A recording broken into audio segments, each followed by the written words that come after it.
Now, Planet Under Pressure has an active board of patrons representing science, business, industry, and NGOs. And they too have developed a response to the declaration. And it's my great pleasure to introduce you to Bo Kjellén, who is Sweden's formerly most senior diplomat to the UN on climate change and chair of the Working Group 1 at Rio. Bo, so lovely to hear from you. Thank you. Please take the stage. Well, ladies and gentlemen, I just wish to say first how happy I am to be here. I think it has been a fantastic experience for me, who has been speaking about the Anthropocene quite a lot over recent years. But here I'm representing the Board of Patrons, which is a group of 18 people from NGOs, the NGO side, civil society, the private sector, and of course also the academic world.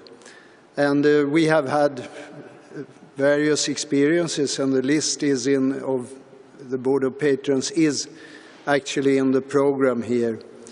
And we have all been active in various ways during this conference.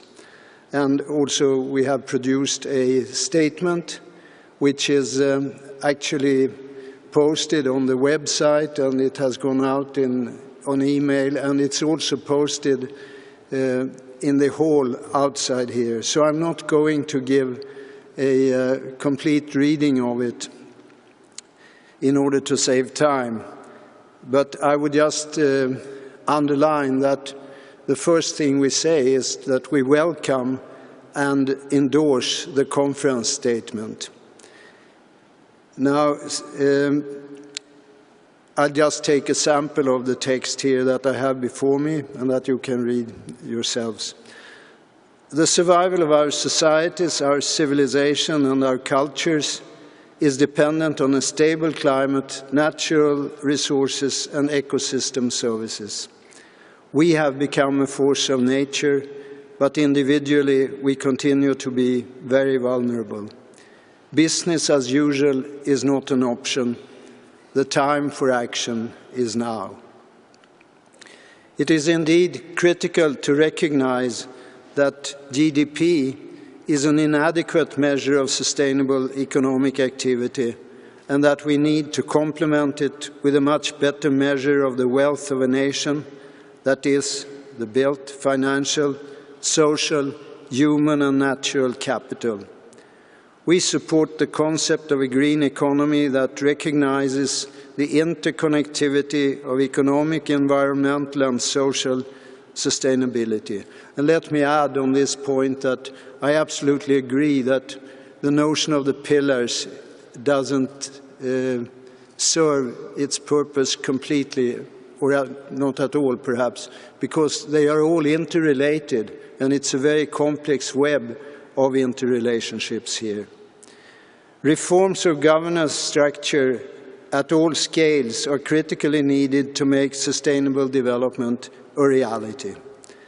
The attendees at this conference have generated a number of concrete and innovative ideas for transitioning to a more economically, socially and environmentally sustainable and equitable world, creating new investment opportunities, new ways of solving societal problems, and improving the living conditions for men and women all over the world for this and future generations.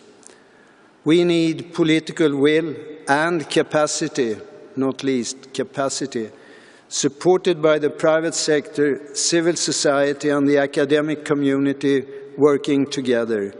Close partnerships are needed to strengthen the flow of ideas and knowledge and to promote concrete cooperative action. There is no time to lose.